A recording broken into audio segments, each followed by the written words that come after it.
Yo, what's going on, you guys? My name is Owen and welcome back to another video. I hope you guys are all doing well. This week's video is going to be another one of my monthly favorite slash fashion favorite videos.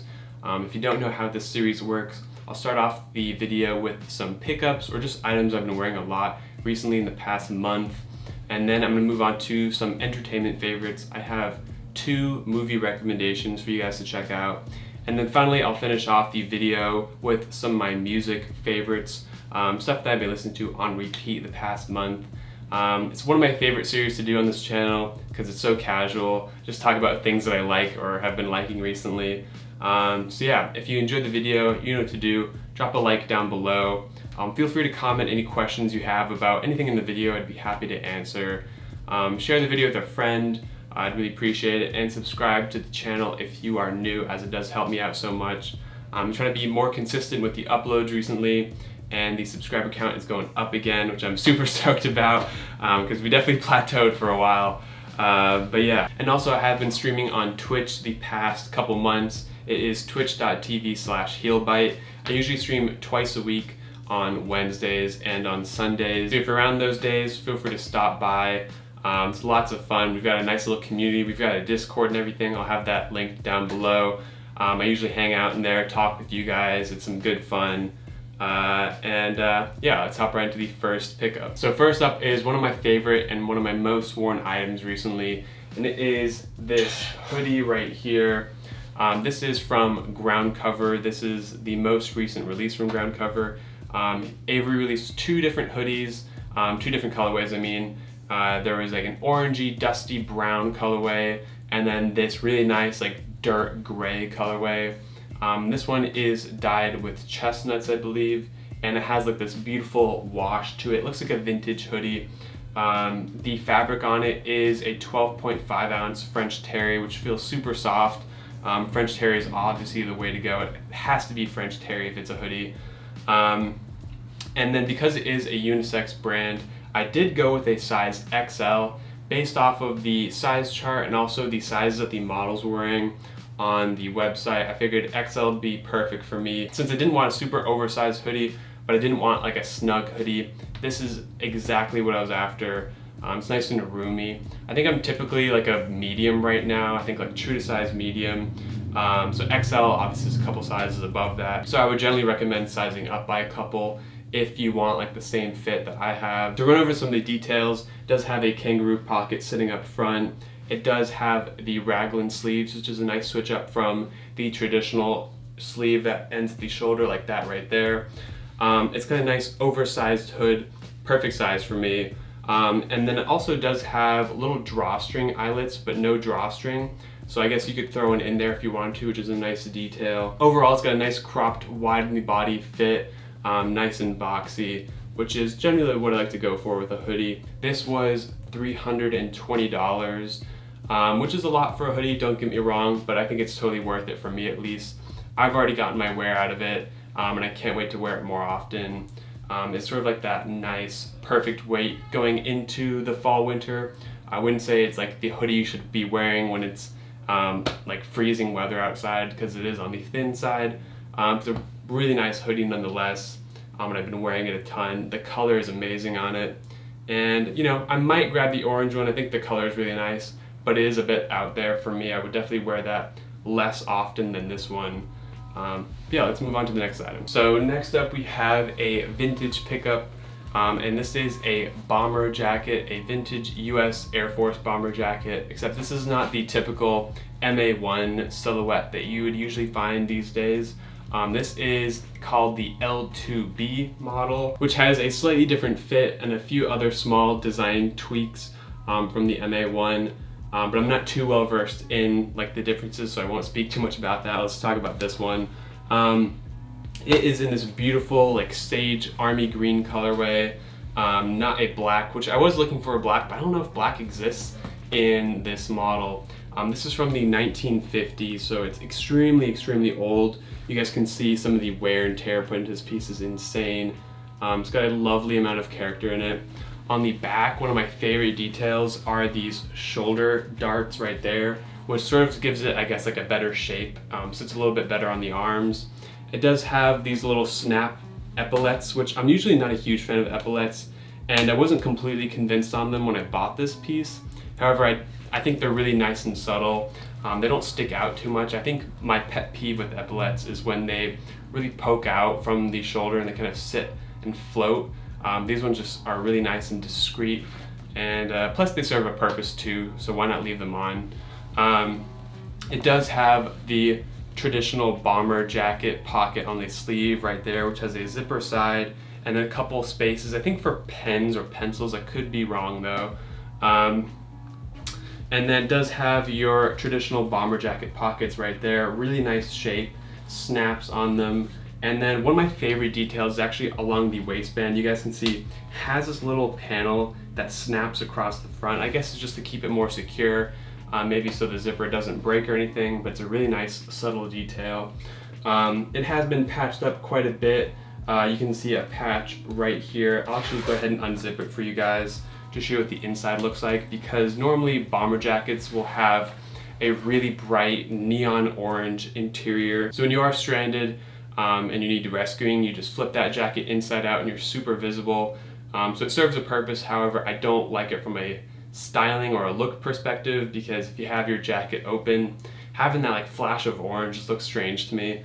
But this one, however, has a really nice like burnt sienna like finish to it, I guess. I don't know if this was originally orange, because it looks like it was. However, I don't know how orange can fade to like a purple pretty much.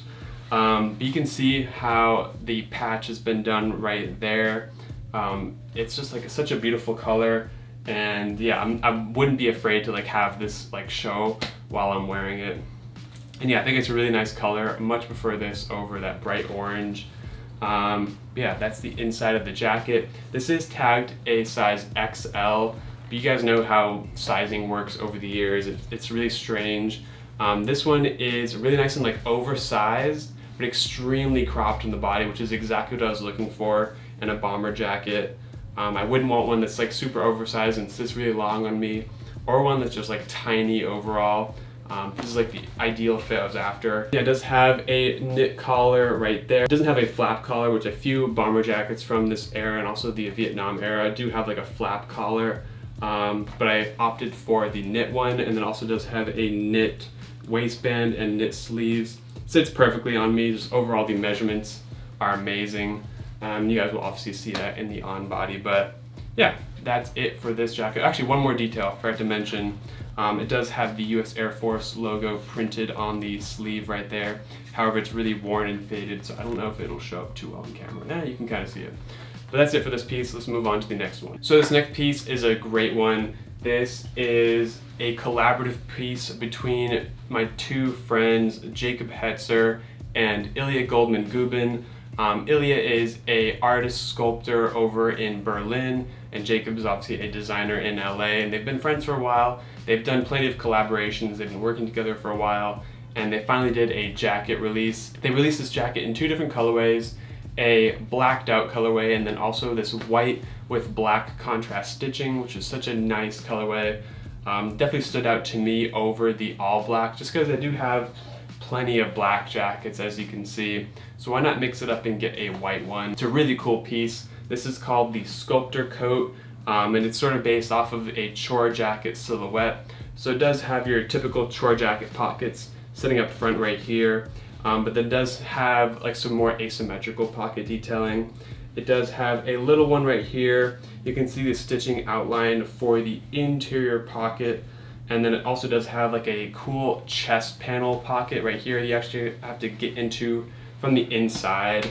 And then when you flip it onto the back side, it does have one more pocket right here, and then also a little belt loop. And then one of my favorite details, which is such like a strange detail to, I guess, like pull my attention, but it's the tag stitching on the back. So you can see where their tags sit, but then the stitching actually bleeds over the lines, which is such a cool like design detail. It's like a, I don't know, something really small, really subtle, but I love the attention to detail. You can see the Jacob Hetzer tag stitch goes down, and the Ilya tag just goes across and down. Really nice and subtle. And then on the sleeve, it does have some yarn stitch detailing, which I'm not sure exactly what that does from a functionality standpoint, it could be for rolling up the sleeve and then pinning the button on the sleeve to it, because I'm pretty sure that's what this stitch is for. But I was experimenting with it and I just couldn't figure it out. I do have like the lab artist gloves sitting in the pocket that the jacket came with. It does have their branding on it. Hopefully it'll show up. There we go. I just have that sticking in the front pocket right there. And one of my favorite details is actually on the sleeve. It does have their initials right there, JHIGG, embroidered on the left sleeve. Yeah, that's pretty much it for this jacket. I did go with a size medium, by the way. I would recommend either going true to size like I did or going one size down. I'd say it's kind of like oversized on me, maybe if it's like a true large. So just keep that in mind if you're thinking about grabbing this piece. Yeah, let's move on to the next item. This right here is a pickup that I actually got a few months ago and just never really showed off on the channel because it wasn't the right weather for it. And to be honest, I haven't actually worn this one yet because it hasn't been cold enough. This is definitely a winter jacket. This is a Rick Owens Autumn-Winter 2005 Moog puffer jacket. And it's got a beautiful like shawl collar detail to it, I guess. I think the general shape of it is sort of inspired by a bomber jacket, but I could be totally wrong. It's sort of like a unique silhouette, I guess. But the shawl collar is just like a cool detail. Something that's new to my wardrobe. I have nothing like that at all. And there's no standard closure to it. You guys can see there's no like zipper or button detailing. It does have these buckles that string across. So if you did want to actually close the jacket, that's how you'd have to do it. However, I'm just leaving it open for the time being and letting the buckles hang. It does have these super oversized long sleeves, very typical for Rick Owens to have really exaggerated long sleeves, and does have some knit cuffs on the end, but since this is like a 2005 piece, it's pretty dated. The cuffs are actually torn and tattered. Lots of loose hanging thread, which a lot of people don't like, but I think it's a really cool show of character. It shows that the piece is aged and dated. That is what the other one looks like. It's in much worse shape. And then, yeah, I really like how the buckles hang down. It creates a really cool silhouette when you wear the jacket.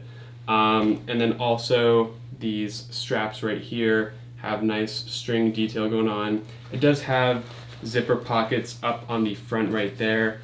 You guys can see that. So that's one way to have some pocket access, and there's also like your typical pockets for your hands up front. And then another really interesting detail is the shoulder articulation details, I guess, that Rick put into the jacket. The sleeve construction is actually almost entirely separate from the back of the jacket. So if I just run my hand up, you can see it goes all the way up behind the neck, which is such like a weird construction, I guess, but I guess it's just like really good for moving your arms and your back. It's sort of like two separate pieces, I guess.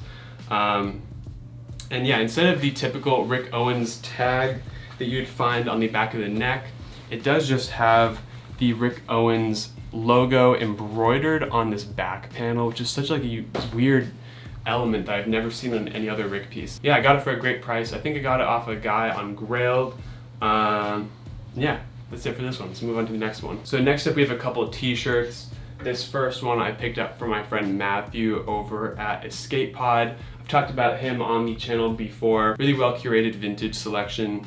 I grabbed this tee from him. This is a vintage Black Flag, everything went black tee.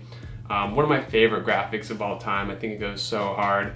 Yeah, the color is like really nice and faded on it. It's actually sun faded almost to a blue, I guess. You can see compared to this cradle tee, it's definitely more of a blue. And it's got these crazy rips on it. It's got a huge neck rip and a huge rip on the back of the shoulder. And then also on the back of the tee, it's got a nice big hole right there. You guys know I love distressed t-shirts. This one actually fits kind of small on me. I'd say it's more like a true small, maybe slim medium. So it's definitely a tighter fitting t-shirt than what I'm used to, but it still fits nonetheless. The actual graphic is really nice and faded as well. It's got all the beautiful cracking going on. It does not have the original tag on it, so I can't really date it, except it does have the double stitch sleeves, so it could be from late 90s, early 2000s. But yeah, that's it for this one. So next up is definitely my favorite item in this video, and it could also be my favorite item in the collection, just because I've been after it for so long. And I did wear it in my last post on my Instagram. I don't know if I've posted anything new since this video comes out, but the t-shirt in question is this one right here. This is a Morrissey Kill Uncle tee from 1991. I actually picked this up from my boy Rashawn over at Unsound Rags. Every time I've gone to his apartment, I've eyed this t-shirt up and down. He knows I love this tee. I'm a huge Morrissey fan, a huge Smiths fan, but this is like hands down the best Morrissey tee you could ever own. I'm just so happy to have this in the collection. I've lost so many bidding wars on eBay, and I ended up grabbing the perfect one because I got to support a friend of mine, and I got like the perfect amount of wear on it. So much beautiful character put in. The right amount of fade on the tee, and yeah, it's like seriously the best graphic of all time, I think. So next, before we move on to some shoe pickups, I wanted to show you guys a pair of jeans that I got from Unsound Rags. If you guys follow the Unsound Rags page closely, you'll know that they recently sort of like re-released the Unsound Rags denim. However, instead of using vintage Levi's denim for this pair right here that I have from them, they used some new black Japanese raw denim. I think this is like 13.5 ounces, so nice and heavy. Honestly, like one of the perfect weights for denim. And yeah, I ended up scooping up a size 30. I got a size 31 in those, and they fit a little bit big. Yeah, I'm super stoked to have these in the wardrobe. They did tweak a couple elements from the previous pair. They ended up throwing a double stitch on the raw seam that runs down the front of the right leg, whereas the previous pair just has a single row of stitching. I think it broke for a couple people. It does have the same seam detail running down the back of the left leg. It does have the bison leather patch with the Unsound Rags crack logo right there, and then a little bison leather tab, sort of like the Levi's tab. They do have their own hardware on the front right there for the button fly. It does have the Unsound Rags cracked logo right there. And then some black rivets, such a sick detail. It does have some nice oversized belt loops right there, so you can easily fit a belt through. And then I think they also tweaked the back of the jeans as well. I think the back rise runs a little bit higher, and I could be completely wrong about that, but just looks a little bit different than my old pair. It's got the raw edge cut pockets right there on the front. I'm trying to think if there's any other details, but I think that's it. Sort of like a slim fit with a slight boot cut flare towards the end. You guys will see it in the on body. Like I mentioned, I went with the size 30, and I'm looking forward to breaking these in. It's going to display some of the wear and tear put in very easily because it is raw black denim. So yeah, that's it for this. Let's move on to some shoe pickups. First of two shoe pickups I want to show you guys is this pair of Carol boots right here. I recently acquired these a couple weeks ago, and I used them for the sort of like short film that my brand is going to be featured in. These are a pair of one Carol Christian Puel Tornado Boots, and I believe these are on the older side because they do have the old YKK zips instead of the new Carol branded zips, which tells me it's on the older end. And I guess like the cool element about this pair is the leather on it. You guys can see that the leather transitions from your standard horse leather all the way up to this beautiful suede leather, but it is still one panel. There's no seam or anything, it's just a natural transition, which is so unique.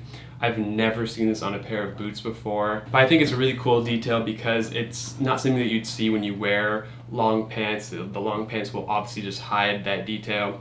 So it's just like a unique item, almost like a collector's piece, I guess, or something just for you to know exists. The Tornado boot model, if you don't already know, has a zipper, has a double-sided zipper that starts on the inside of the heel and then runs up and twists around to the back of the ankle.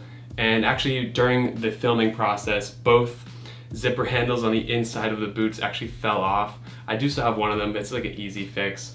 So I just need to get that put back on.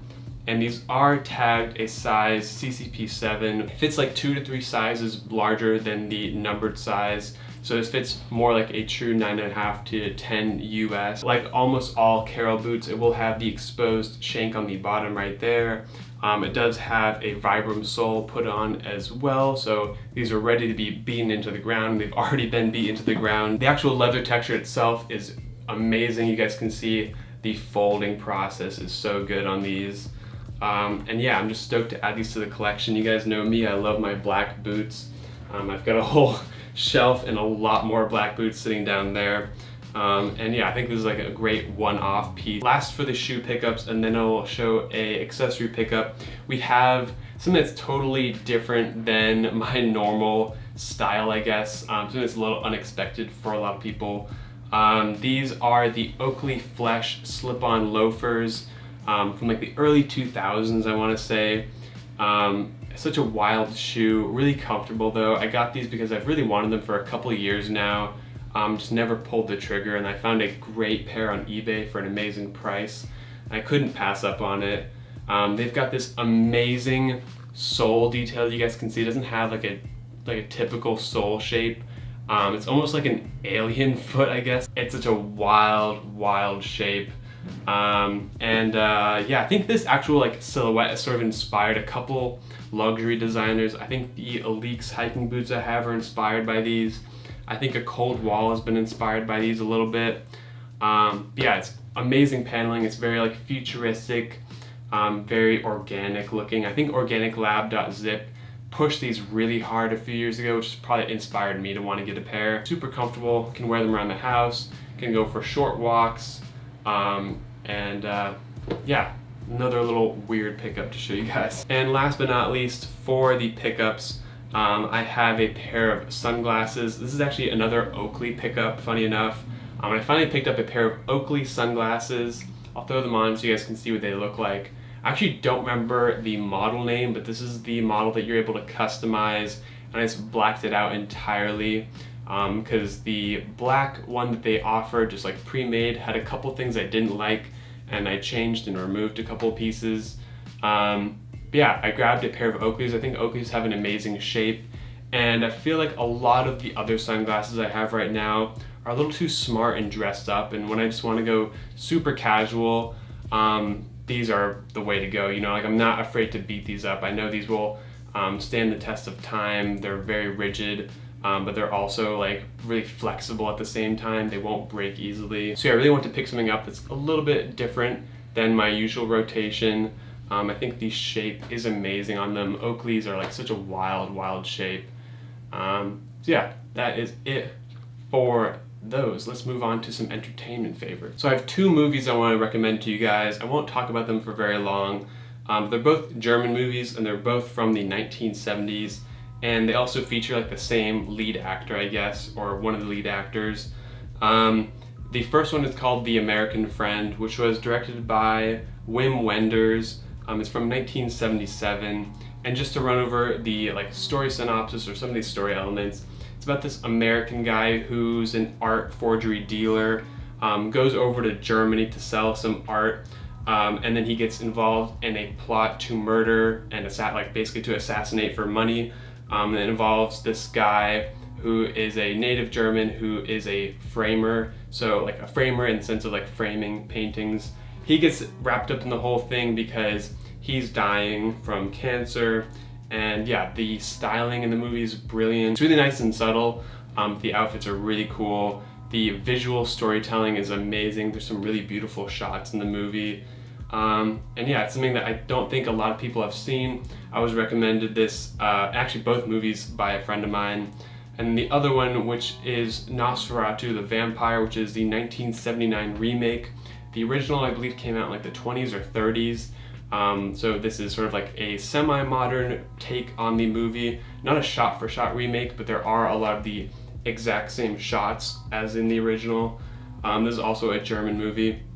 And this was directed by Werner Herzog, who is an amazing director and actor too, which is kind of cool. Yeah, just to run over the plot, kind of, or some of the story elements. It's about this guy who's sent to Count Dracula's castle because Count Dracula wants to move into the city. I forget which city it is. But obviously Count Dracula is a vampire, and he brings the plague with him into the city, and the city is just absolutely ravaged by the plague. The rats are killing everybody.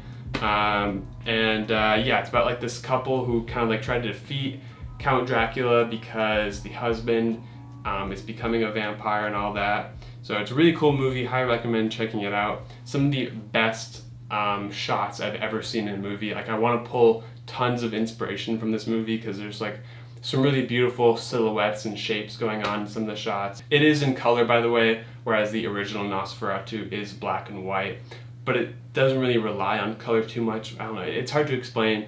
Highly recommend checking it out though. And with all that out of the way, I say we hop into some of my music favorites. I'm gonna play you guys like an 8-second snippet of some of my favorite songs I've been listening to recently. YouTube will demonetize the video if it's any longer than that. So if any of the snippets interest you, just pull them up on Spotify or Apple Music so you can listen to the whole thing. So yeah, sit back, relax, and enjoy. Got lost again.